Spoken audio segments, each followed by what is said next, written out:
prompt for week 4. How do you support your partner's goals and dreams, and in what way can you do it more? What are the 3 things that you admire most about your significant other? I really love how you show up for other people. I remember you were telling me about this woman who you didn't know very well. You were new in the United States and she had cancer. Like, you just helped take care of her with really getting, very little or nothing in return. It was just, I have the time and this person needs help. Mm-hmm. Okay. Yeah. Do you want to read a 3rd prompt? I will. Write down the words you would like to hear from your significant other this week and feel free to share it with them.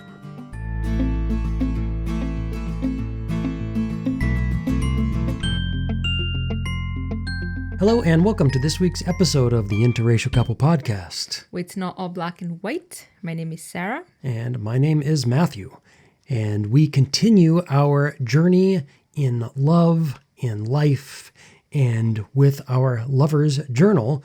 Today was a pretty exciting day for us. Yay.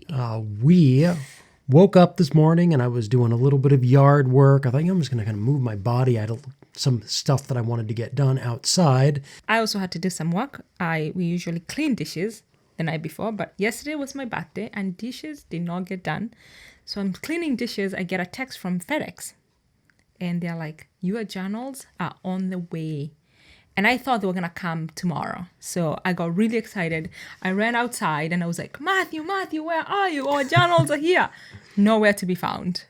And which is funny, I don't even know why I didn't hear you. I'd ended up talking to the neighbor and our other neighbors calling because the FedEx truck's kind of trying to figure out where we are. We live at the back of this property.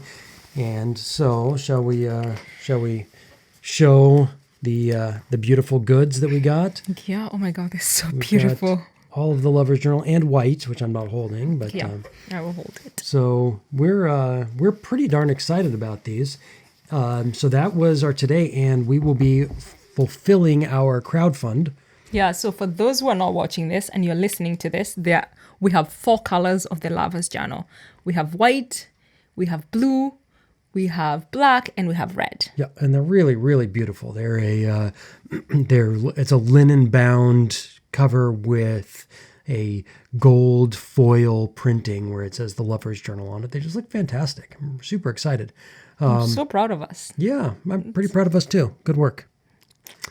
And so as we're doing this year, we are letting the lover's journal and the prompts through the weeks guide us on our podcast. It's really fun, and it also brings up really important things that we go through, or the challenges, or really what's working, what doesn't. And what's amazing is that's actually how it was designed. It was designed to highlight what works and also to gently bring up the things in relationships which need improving. And I think I can't say that I'm probably alone in this in saying that every relationship has its challenges, and sometimes figuring out how to deal with those challenges can be a challenge. And so what I've been finding, and here we are really on week 4 of the journal, is also starting really focusing on just what we love. And this week comes up with the first prompt that brings a little bit of longing or something of what's missing, and we'll get to that one. But before we do, why don't you kick us off with our quote for the week? Oh, all right. Don't ever think I fell for you or fell over you. I didn't fall in love. I rose in it. Toni Morrison. Pretty good. Actually, I have her book next to my bed that I'm supposed to start reading. I'm very excited. All right, prompt 1 for week 4. What are the 3 things that you admire most about your significant other? Do I have to answer first? You are my significant other. Pretty significant. You are very significant. I want to say about this one, and we brought it up last week too, is that there are times where I know that my answer to this question would be different if I was doing it next week. Or next year. And I think it's one of the things that I've really been appreciating going through this. And I should say that a lot of these prompts and things are stuff that we have developed over time. So it's not like that it's brand new, but doing it as a completed printed journal, that is new. They just, we were working on our prototypes and we just got them today, the actual, real ones from the printers. But how these things shift and grow over time. And I love that. And I find that there is actually an honor in that. So the ones that I read, that I wrote down today, I'm like, is that really right? Are these really the 3 things I admire most about Cera? I don't know, but today... But it does make you... Sorry to cut you off, but it does make you think about... Like, I've been loving this exercise because it makes you dig deeper into the things, like you admire most about your partner. And just to think about it, sometimes I'm like, oh, I admire this, but I don't necessarily get to dig deeper or like all the time to think about it. So this is really nice to be doing this. Would you be so kind? Because I really want to know what you admire most about me. And since I don't want to wait for the answer, can you go first? Okay. I think what I admire most about you is your attitude. I have a pretty good attitude. You do have really good attitude. And I except when I don't. I should just say that. Except when I'm cranky or I'm having a mini meltdown, as I like to call them. But I think in most cases, you have a really good outlook and positive outlook on life, and I would say not even usually not the little things, but the huge things. Like the huge things where I'm like, I keep going, like, what are we gonna do? What are we gonna do? And for you, it's like those things, like, you just, I don't know, like, it just kind of seems like, okay, it happened, and you let it go really fast. Like, I'm just like, oh my God, like, look at Matthew. I have lost 3 hours of my day to this thing that I keep thinking and ruminating about, but you're like, okay, I'm gonna go back to work. Like, it's, yeah, you don't like cry so much over spilled milk, and I really like that about you. Well, and I think because of that, one thing is I also allow you to call me out on it when I am crying over spilled milk. And I think I even did yesterday. There was something and you said, that's spilled milk. And I thought, oh, you're right. And so that's actually something that you give me, is you can also say that, and you can say it such that I'm also, you're not challenging me. Rarely do you kind of get down on me. And sometimes you'll kind of attack at it if I'm having a little mini meltdown. But a lot of times you actually just can reflect that back, and that gives me an opportunity. So. Yeah. And I think my second one was like almost that, was like your calmness when things are difficult. You just have a certain level of calmness. We had a family challenge where it's like, I thought this is going to turn out really bad. And you were just like, okay. You were just so calm about it. Like, you necessarily didn't go to like the worst case scenario, which I tend to go to the worst case scenario. And then I think about the worst case scenario. And if the worst case scenario is not as bad, then I calm down. But usually like, you're just like, let me think about, like, you don't go there.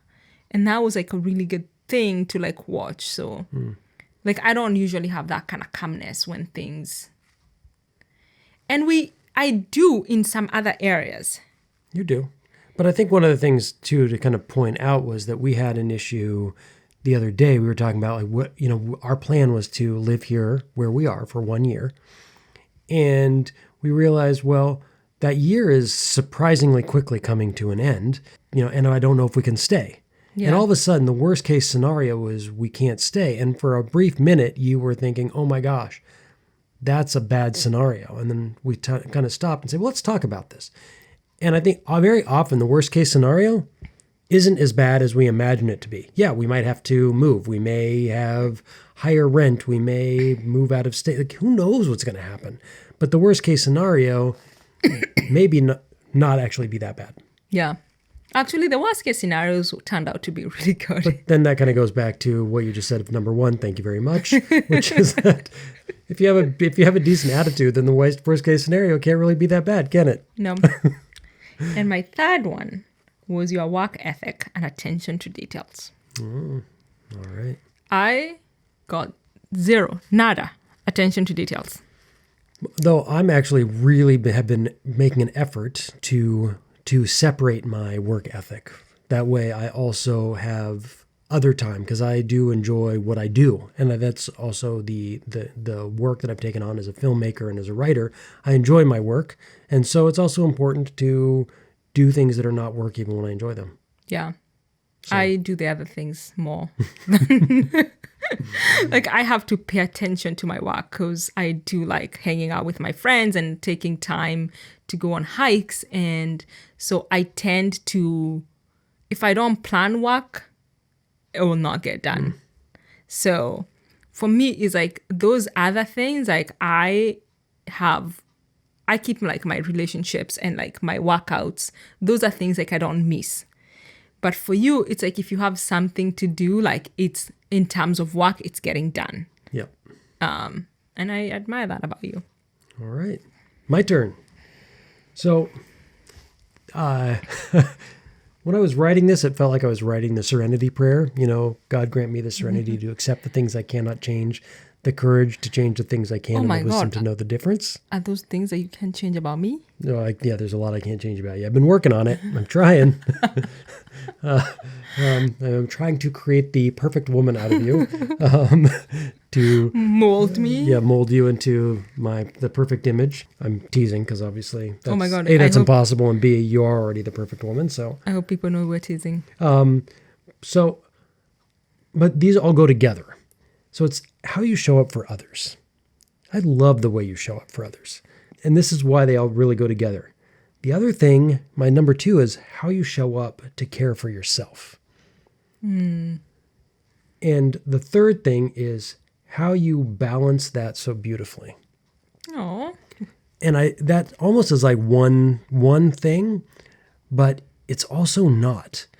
And it was really important that I, as I was writing this, and I kind of wrote the first one, is I really love how you show up for other people.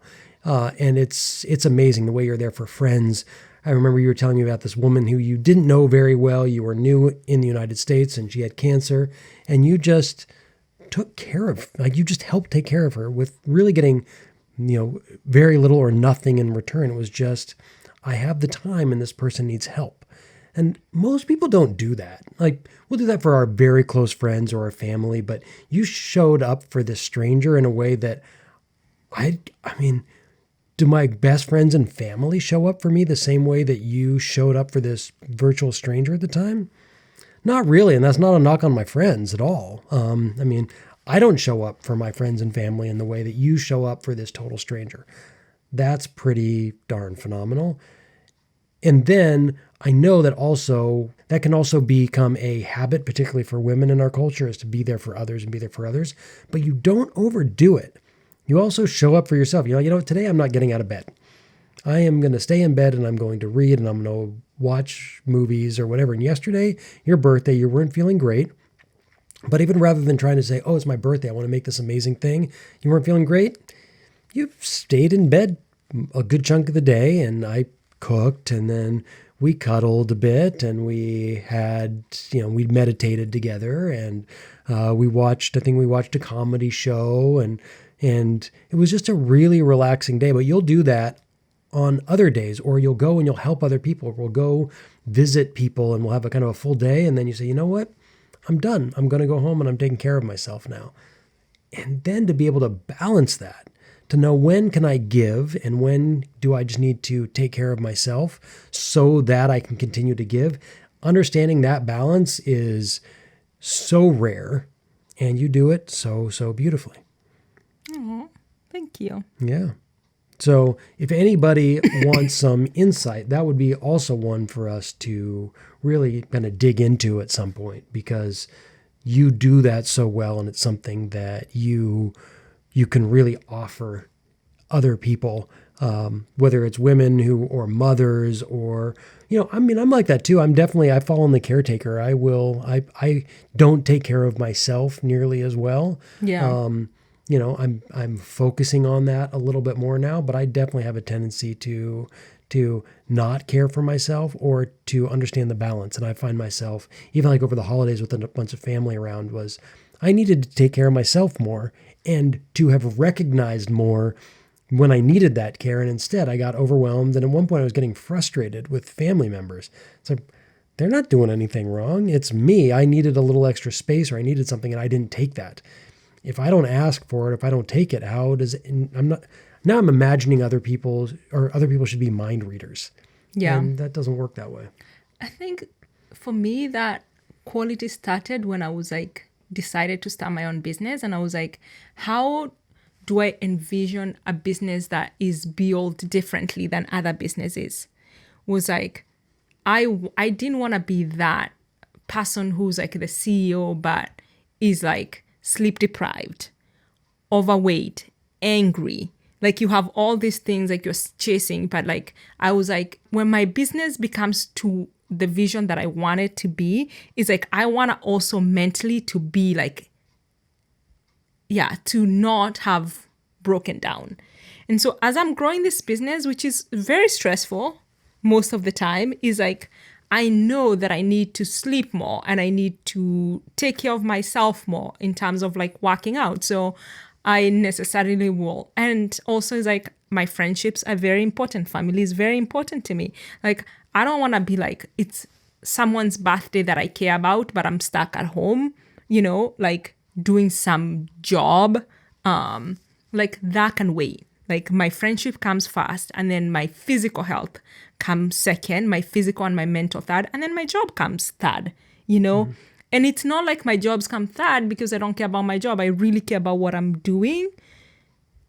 But I don't think I would be happier, I know myself, if I had a successful business and I didn't have really good friends.